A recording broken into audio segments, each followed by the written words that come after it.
Vamos a orar. Padre, te alabamos en el nombre de Jesús. Mi Dios, te agradecemos por esta noche, Señor, que podemos estar en tu presencia, Señor. Gracias porque tú estás con nosotros en cada lugar donde nos encontramos. Gracias porque tú has sido fiel con cada uno, Señor, y te bendecimos porque, Señor, tu palabra, Señor, nos da promesas de que tú nos has dado, Señor, de que tú cuidarás de nuestra vida, Señor, y que nuestra vida está en el hueco de tu mano. Y te damos gracias porque tú has sido fiel y ninguna de tus promesas ha caído a tierra, Señor. Por eso, mi Dios, te damos gracias, por eso te bendecimos. Y te rogamos, Señor, que tu palabra llegue a nuestra vida y que también nos edifique, Señor, y nos mueva a tomar decisiones en nuestra vida, Señor. Te damos gracias, mi Dios, en el nombre de Jesús. Amén. Somos en Apocalipsis capítulo 1, ahí en el versículo 7 nada más. Estaremos estudiando en esta noche Apocalipsis capítulo 1, en el versículo 7. Ya estuvimos estudiando cómo la palabra nos revela que el Señor Jesús es el soberano de los reyes de la tierra, es el primogénito de entre los muertos, ¿verdad? Es el que nos ha amado, que nos ha dado redención, el que nos ha hecho reyes y sacerdotes para Dios su Padre. Pero aquí en el versículo 7 nos habla de lo que es el evento de la segunda venida de Cristo. Este evento ahí en el versículo 7, Apocalipsis capítulo 1, 7 dice: He aquí que viene con las nubes y todo ojo le verá, y los que le traspasaron y todos los linajes de la tierra harán lamentación por él. Sí, amén. Entonces, en este versículo es interesante cuando habla aquí de la segunda venida de Cristo. Este es un evento del que algunos incluso se han burlado, piensan que en realidad como hace desde esta época la iglesia ha estado esperando la segunda venida de Cristo. Entonces mucha gente se ha burlado aún de eso. Si usted busca en segunda de Pedro, capítulo 3, segunda de Pedro 3, versículos 3 al versículo 4, ahí Pedro nos dice que ya en ese tiempo existía gente que se burlaba, por él hace referencia en este pasaje específicamente de segunda de Pedro 3, versículo 3, de que en estos tiempos, en los últimos tiempos, va a venir gente que se va a burlar de la segunda venida. De hecho, a veces mismo en las iglesias muy poco se enseña o se predica sobre la segunda venida de Cristo. Segunda de Pedro, capítulo 3, versículo 3, dice: sabiendo primero esto, que en los postreros días vendrán burladores, andando según sus propias concupiscencias. No nos dice si son creyentes o no creyentes. Y diciendo: ¿dónde está la promesa de su advenimiento?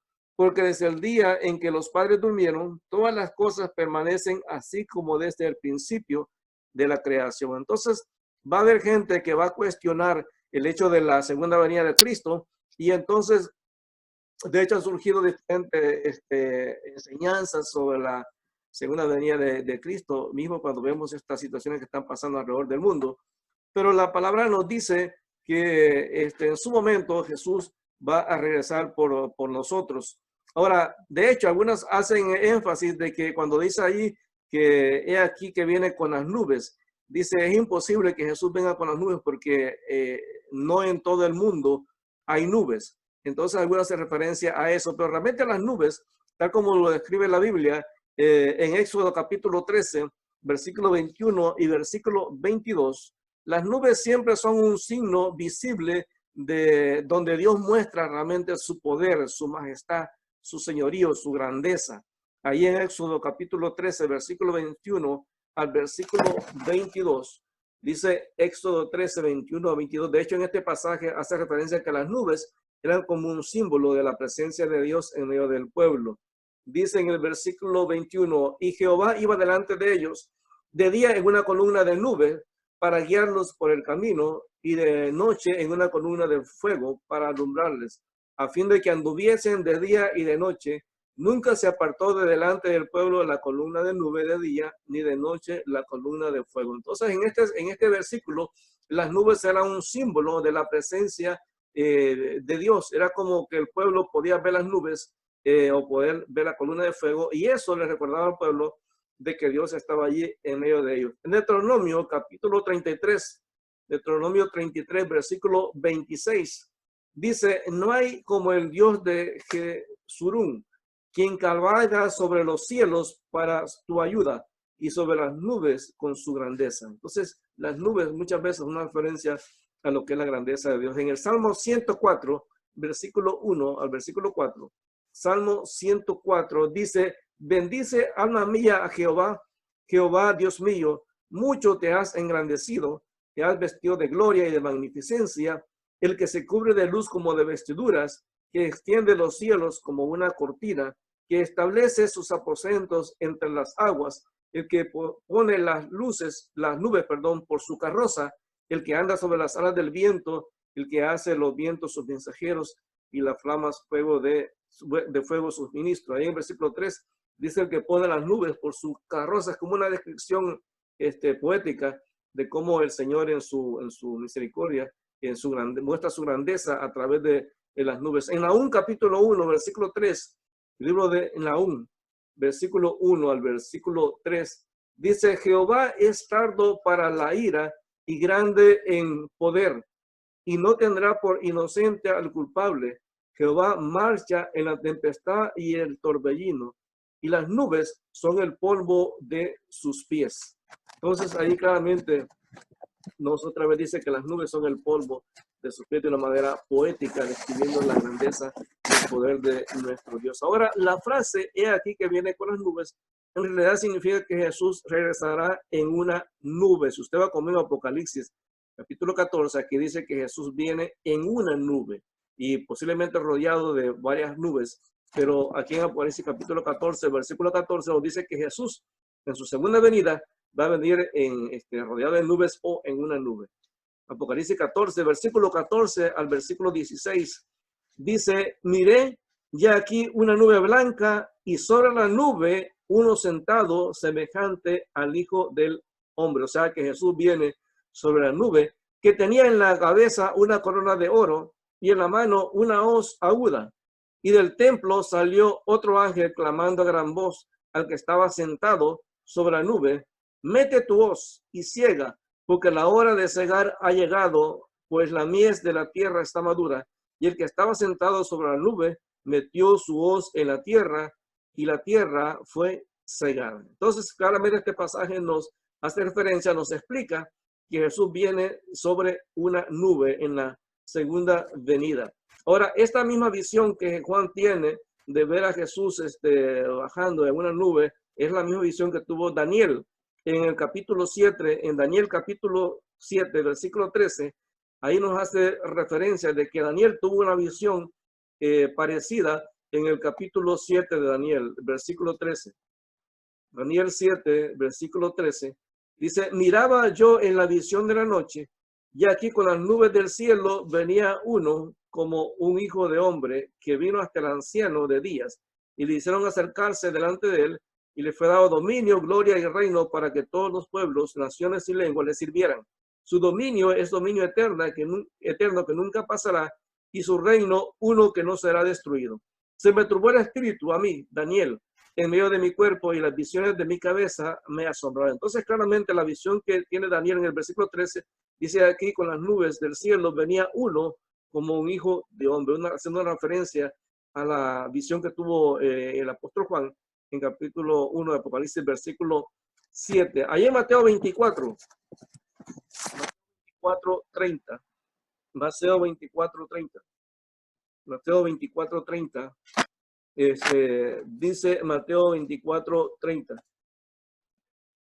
Mateo 24, 30.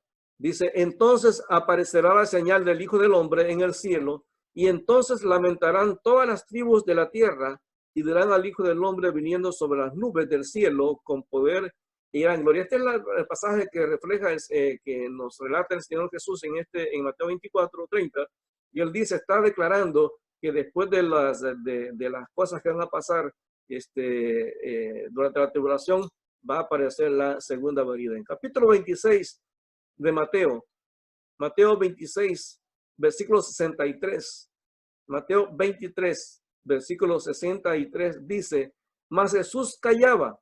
Entonces el sumo sacerdote le dijo, te conjuro por el Dios viviente, que nos digas si eres tú el Cristo, el Hijo de Dios. Jesús le dijo, tú lo has dicho, y además os digo que desde ahora veréis al Hijo del Hombre sentado a la diestra del poder de Dios y viniendo en las nubes del cielo. Entonces claramente el Señor Jesús hace referencia otra vez a que Él va a venir en las nubes. del cielo. Ahora, ahí en Apocalipsis capítulo 1, en el versículo 7, no solamente dice que aquí viene en las nubes y dice que todo ojo le verá. Es decir, que la segunda venida de Cristo va a ser algo visible, va a ser algo corporal, es decir, que la gente va a ver el cuerpo de Jesús, va a ver a Jesús de una manera visible. Es decir, que va a tomarse el tiempo y claro, con la tecnología que tenemos ahora, podemos entender claramente lo que el apóstol Juan estaba diciendo. Cuando hay un evento, digamos, importante en el mundo ahora, en cualquier rincón del mundo, lo podemos ver. Yo me recuerdo hace muchos años, creo que fue el año 82, algo así, que fue el Mundial en España, que en El Salvador no había electricidad en esa época. Me recuerdo que a pesar de todas las limitaciones, de alguna manera logramos obtener la señal y poder ver los partidos de fútbol. Entonces, imagínense, si algo tan, ya en esa época se podía ver, en el año 82 se podía ver un partido de fútbol en un pueblo, ahí en El Salvador. Imagínense que no se podrá ver ya en la actualidad con toda la tecnología que existe. Entonces, un evento así es claro que no pasaría desapercibido. Es claro que las personas, digamos, estarían viendo el hecho de que Jesús está ahí. Y me imagino que eso sorprendería al mundo. Entonces, claramente el Señor Jesús dice que será algo visible. Dice otra vez, dice, he aquí que viene con las nubes y todo ojo lo verá. Es una declaración, es decir, va a ser algo visible. Allí en Hechos capítulo 1, versículo 9, Hechos 1:9, dice el Señor Jesús a los discípulos antes de que fuera la ascensión de Jesús. Dice, y habiendo dicho estas cosas y viéndolo ellos, fue alzado y le recibió una nube que le ocultó de sus ojos. Y estando ellos con los ojos puestos en el cielo, entre tanto que él se iba, y aquí se pusieron junto a ellos dos varones con vestiduras blancas, los cuales también les dijeron, varones galileos, ¿por qué estáis mirando al cielo? Este mismo Jesús que ha sido tomado de vosotros al cielo, así vendrá como lo habéis visto ir al cielo. Es decir, que aquí Jesús ya claramente se ha ido, ya es la ascensión, y estos ángeles vienen y les dicen a los apóstoles que el regreso de Jesús va a ser exactamente como ellos han visto la ascensión, así como fue visible para ellos que Jesús se fuera, de la misma manera el regreso de Jesús va a ser también visible. Ahora, también la palabra nos dice, ahí en Apocalipsis capítulo 1, versículo 7, no solamente que la venida de Jesús va a ser algo visible, sino también nos dice ahí en el mismo versículo, y los que le traspasaron, o sea, también aquellas personas que traspasaron a Jesús, también vamos a verlo de una manera visible. Y es interesante porque en este pasaje hace una referencia a una profecía en el Antiguo Testamento, en Zacarías capítulo 12. Zacarías capítulo 12, este es un pasaje sumamente importante, porque en ese pasaje, lógico, Zacarías no sabía quién era el Mesías.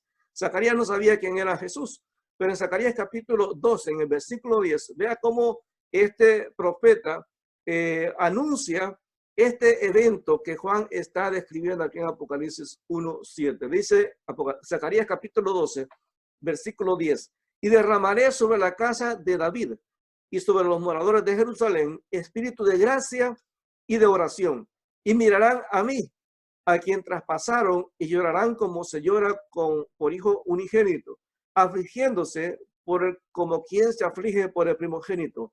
En aquel día habrá llanto en Jerusalén, como el llanto de Adad-Rimón en el valle de Megiddo, y la tierra lamentará cada linaje aparte, los descendientes de la casa de David por sí, y sus mujeres por sí, los descendientes de la casa de Natán por sí, y sus mujeres por sí, los descendientes de la casa de Leví por sí, y sus mujeres por sí, los descendientes de Simei por sí, y sus mujeres por sí, todos los otros linajes, cada uno por sí, y sus mujeres por sí. Entonces hace una referencia de que todos aquellos que traspasaron a Jesús, puede ser una referencia a los judíos, puede ser una referencia también a los romanos, que crucificaron a Jesús. Entonces, esta profecía de Zacarías capítulo 10 se cumple aquí en 1 Corintios, en Apocalipsis, perdón, capítulo 1, versículo 7, donde el apóstol Juan nos dice que aquellos que traspasaron a Jesús lo van a poder ver. Ahora, si vamos a Daniel capítulo 7, Daniel capítulo 7. Daniel capítulo 7, versículo 13. Daniel capítulo 7, versículo 13. Ya en este pasaje vimos claramente, otra vez no vamos a buscarlo, Daniel capítulo 7 hace una referencia de cómo el Señor Jesús va a venir de una manera visible. Es decir, que todas personas, no solamente aquellas personas que lo crucificaron, no solamente los judíos, no solamente los romanos, lo que dice, y todos los linajes de la tierra harán lamentación. Es decir, todas las personas, posiblemente aquellos que han rechazado a Jesús a lo largo de las épocas, se van a lamentar cuando vean que toda la predicación, todo el mensaje que la iglesia estuvo proclamando a lo largo de las edades, ahora se está cumpliendo. Pero en este momento ya va a ser muy tarde para arrepentirse. Dice, y todos los linajes de la tierra harán lamentación por él, sí, amén. Todas las tribus, todas aquellas personas que de alguna manera rechazaron a Jesús o se burlaron de él. Ahora, es muy probable que la lamentación de la cual habla tanto Zacarías como el apóstol Juan aquí en Apocalipsis capítulo 1, versículo 7, sea una referencia a Isaías capítulo 53. Si usted va conmigo a Isaías 53, es interesante, pero en este pasaje, aunque es una profecía a el futuro, todo el pasaje está en pasado. Por alguna razón, esta profecía específicamente está en pasado, a pesar de que es una profecía futura. Entonces, muchos piensan que estos versículos describen lo que va a ser la lamentación de Israel cuando vea que el Mesías que ellos rechazaron era realmente el Mesías prometido. Isaías capítulo 53. Vean lo que dice en el versículo 3.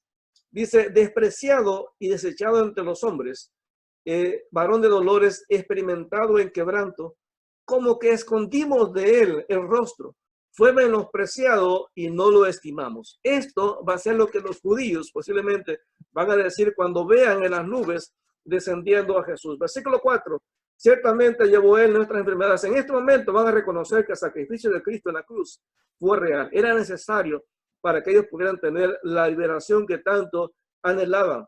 Dice, él llevó nuestras enfermedades, sufrió nuestros dolores y nosotros le tuvimos por azotado, por herido de Dios y abatido. Ellos pensaban que todo lo que Jesús estaba haciendo mientras estuvo aquí en la tierra era contrario a la voluntad de Dios, pero en ese momento van a reconocer que todo lo que Jesús hizo y dijo era cierto. El versículo 5, mas él fue herido por nuestras rebeliones, molido por nuestros pecados. El castigo de nuestra paz fue sobre él y por su llaga fuimos nosotros curados. En ese momento se van a dar cuenta que cada milagro que Jesús hizo mientras estuvo aquí en la tierra era una proclamación de la oferta de Dios hacia Israel de poder ser sanos a través de la obra de Jesucristo. Versículo 6 dice, todos nosotros nos descarriamos como ovejas, cada cual se apartó por su camino, mas Jehová cargó en él el pecado de todos nosotros. Angustiado él y afligido, no abrió su boca. Como cordero fue llevado al matadero y como oveja delante de sus trasquiladores. Enmudeció y no abrió su boca. Por cárcel y por juicio fue quitado y su generación, ¿quién la contará? Porque fue cortado de la tierra de los vivientes y por la rebelión de mi pueblo fue herido. Y se dispuso con los impíos su sepultura, mas con los ricos fue en su muerte. Aunque nunca hizo maldad ni hubo engaño en su boca. Entonces, esta va a ser la lamentación de Israel, de todos aquellos que rechazaron a Jesús, cuando vean que Él viene descendiendo de las nubes. Otra vez va a ser algo visible, la gente va a tener tiempo de verlo. Va a ser algo que en cualquier rincón del mundo la gente va a tener la oportunidad de verlo. Ahora, una de las preguntas importantes que tenemos que hacerlo, usted y yo, mientras estamos estudiando este pasaje de Apocalipsis 1:7 es, ¿qué hacemos hasta que llegue ese momento en que Jesús venga? Es claro que Jesús va a venir en algún momento, pero la pregunta clave es, ¿qué hacemos usted y yo? ¿Qué debemos de hacer según la Biblia mientras llegue ese momento en que Jesús regrese por su iglesia? Es claro que un día va a volver por nosotros. Y la Biblia dice que nosotros como iglesia pues no estamos esperando necesariamente la segunda venida, sino la primera etapa, que es el rapto de la iglesia. Pero la Biblia dice que una de las cosas que tenemos que hacer mientras Cristo vuelve por nosotros es vivir de una manera santa. Ahí en Tito, capítulo 2, versículo 11, dice que tenemos que vivir de una manera adecuada delante de Dios. Tito, capítulo 2, versículo 11 al versículo 15. Dice la palabra del Señor: porque la gracia de Dios se ha manifestado para salvación a todos los hombres, enseñándonos que renunciando a la impiedad y a los deseos mundanos, vivamos en este siglo sobria, justa y piadosamente, aguardando la esperanza bienaventurada y la manifestación gloriosa de nuestro gran Dios y Salvador Jesucristo, quien se dio a sí mismo por nosotros para redimirnos de toda iniquidad y purificar para sí un pueblo propio, celoso de buenas obras. Esto habla y exhorta y reprende con toda autoridad, nadie te menosprecie. Entonces Dios quiere que mientras llegue el momento que Jesús vuelva por su iglesia, nosotros tenemos que vivir de una manera adecuada delante de Dios. En Primera de Juan, capítulo 3, Primera de Juan 3, en el versículo 2 dice: amados, ahora somos hijos de Dios y aún no se ha manifestado lo que hemos de ser, pero sabemos que cuando Él se manifieste, seremos semejantes a Él, porque le veremos tal como Él es. Y todo aquel que tiene esta esperanza en Él se purifica a sí mismo, así como Él es puro. Entonces Dios espera que mientras llegue el momento en que Jesús vuelve, Dios espera que realmente nosotros podamos tener salvación, tener ese cuidado de vivir una vida agradable delante de Dios. La segunda cosa que podemos hacer mientras el Señor llega es predicar el Evangelio. Y claro que una de las funciones principales que Dios ha dado, una de la misión central que Dios le ha dado a la iglesia es la predicación del Evangelio. Y lastimosamente es una de las pocas cosas que hacemos como iglesia.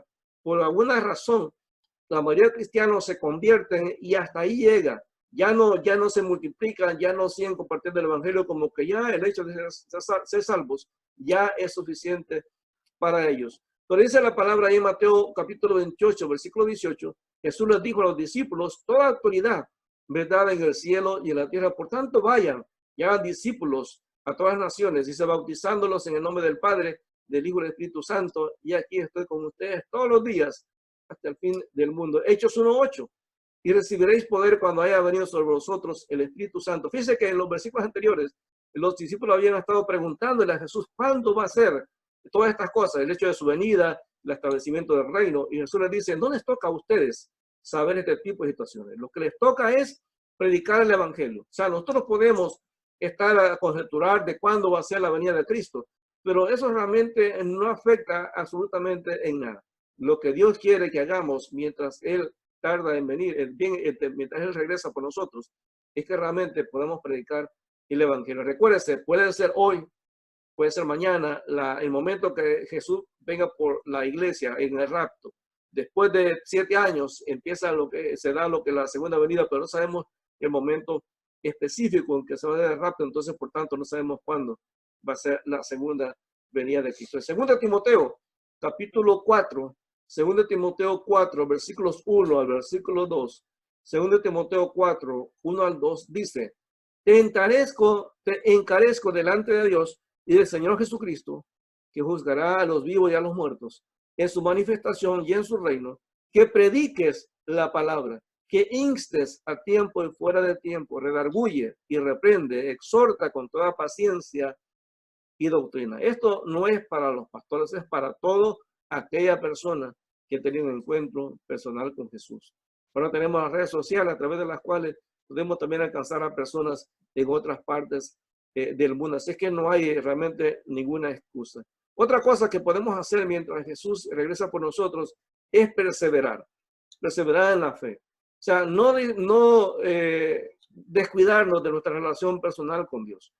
Mantenernos constantes leyendo la palabra, asistiendo o sea, sirviendo, predicando su palabra, haciendo todas aquellas cosas que Dios quiere que hagamos, pero principalmente que nos mantengamos firmes en lo que hemos creído. Dice en 1 de Pedro capítulo 1, versículo 6 y versículo 7, 1 de Pedro 1, 6 al 7, dice: en lo cual vosotros os alegráis, aunque ahora por un poco de tiempo, si es necesario que tengáis que seis afligidos en diversas pruebas, para que sometida a prueba vuestra fe, mucho más preciosa que el oro, el cual, aunque perecedero, se prueba con fuego, sea hallada en alabanza, gloria y honra cuando sea manifestado Jesucristo. O sea, mi fe tiene que estar ahí, va a ser probada.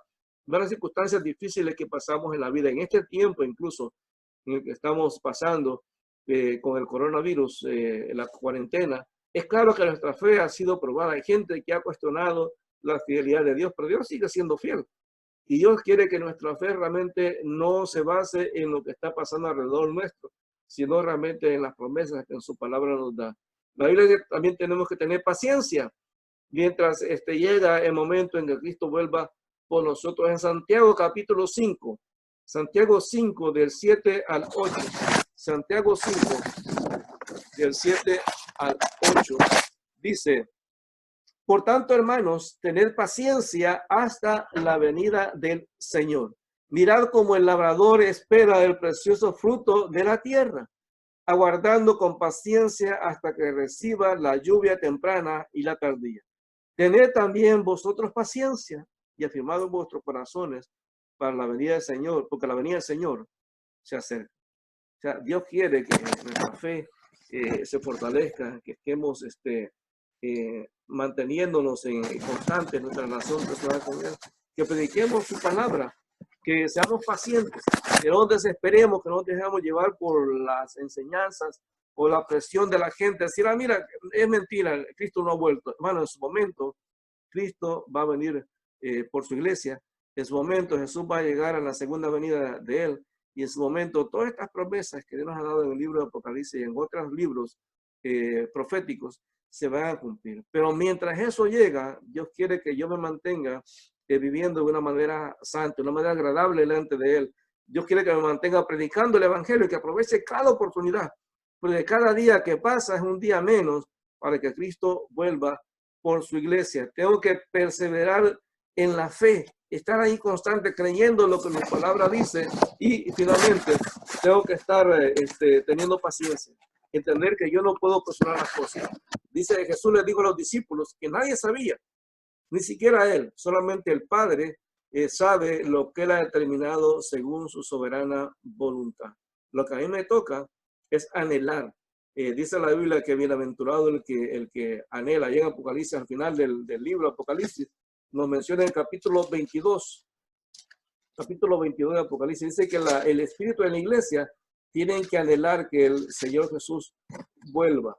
Dice capítulo 22 de Apocalipsis, en el versículo 17, dice, y el espíritu y la iglesia dicen, ven, y el que oye diga, ven, y el que tiene sed, venga, y el que quiere, tome del agua de vida gratuitamente. Así es que Dios es el que nos da la promesa de que en su momento, ¿verdad?, Jesús va a regresar por su iglesia, pero yo tengo que estar anhelándolo, que cada día podamos orarle al Señor y decirle, Señor, anhelamos como iglesia que tú vengas por nosotros. Señor, anhelamos que tu reino sea establecido. Pero mientras llegue ese momento, que el reino de Cristo sea establecido en nuestra vida y nosotros vivamos en obediencia a lo que la palabra dice, que no flaqueemos, que a pesar de las circunstancias que vemos alrededor de nosotros, a pesar de eso podamos mantenernos fieles al Señor. Así que vamos a orar en esta noche y vamos a pedirle al Señor, tal como dice la palabra, que Él vuelva por nosotros y que Él nos use mientras llegue ese momento de su regreso por nosotros. Padre, te alabamos en el nombre de Jesús. Mi Dios, te agradecemos porque, Señor, tu palabra dice que nosotros como iglesia tenemos que anhelar, Señor, tenemos que apasionadamente desear que tú vuelvas por nosotros. Señor, muchas veces nos metemos tanto en el día a día, Señor, en la vida diaria, en las cosas que a nosotros nos interesan, que se nos olvida, Señor, que cada día que pasa es un día menos para que tú vuelvas por nosotros. Ayúdanos, Señor, a perseverar, a mantenernos creyendo en ti, a mantenernos predicando tu palabra, a mantenernos, Señor, viviendo en santidad para ti. Ayúdanos, Señor, a hacer las cosas bien para glorificar tu nombre. Y que, Padre, para cuando Cristo venga por nosotros en el rapto, nos halle, Señor, viviendo de una manera agradable, haciendo aquello que Él nos mandó que hiciésemos. Señor, te damos gracias en esta noche. Y te pedimos, Señor, que tú alcances no solamente a los que estamos en este momento escuchando tu palabra, sino a cualquiera que vaya a escuchar este mensaje después, Señor. Que tú bendigas a cada hermano, Señor, que se esté esforzando para vivir para ti. Te damos gracias, mi Dios, y te bendecimos. En el nombre de Jesús. Amén.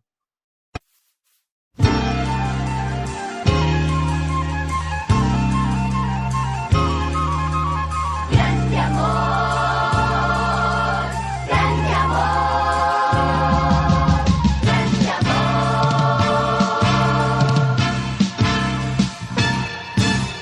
Grande amor es aquel que Dios mostró al crear cielo, vida, tierra y mar. Grande amor puedo ver en la risa infantil. Grande amor, grande amor, grande amor en la estrella al titilar, en la fuente que danza mi cantar. Grande amor puso Dios en toda su creación. Grande amor, grande amor. Por gracia es que soy salvo, en amor ya no hay temor. La gracia del Señor es siempre fiel. Es Cristo mi fortaleza, mi auxilio en tribulación. Grande amor, grande amor.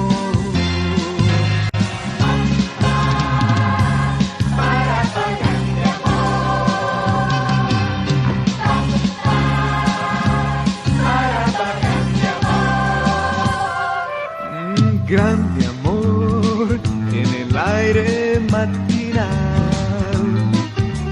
grande amor en el agua y su brotar, grande amor en la sangre de mi buen Jesús. Grande amor, grande amor, grande amor.